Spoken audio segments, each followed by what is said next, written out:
محاور هامة في فهم الدراسات الاجتماعية. النهارده مجموعة أصدقاء التاريخ هنقدم لكم مسرحية عن محاور هامة متحف في قرية ميت الرخم. هنتكلم عن أول محور في فهم الدراسات الاجتماعية وهو خطوط الطول ودوائر العرض والطريق.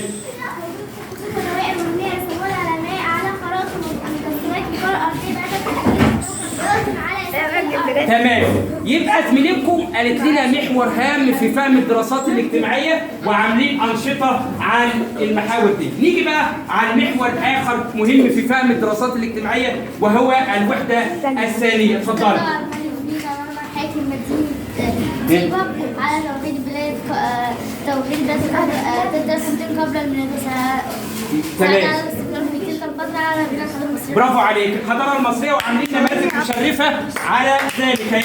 نماذج مشرفه. تمام. نيجي على محور اخر وهو اهميه موقع مصر. أهمية موقع مصر أنها ساعد موقع مصر يتميز على ظهور اتصالات دول العالم إما تجاريا وحضاريا عبر التاريخ خاصة بعد فتح قناة السويس للملاحة. تمام. يبقى موقع مصر للملاحه عايزين لكم محور هام وهي الوحده الاولى. اتفضل قول لي. تعالى ظهرك كده براحتك. أحد أقاليم مصر مكونة من نقطتين وهما الشمال في الوجه البحري ونقطة الجنوب في الوجه الجنوبي.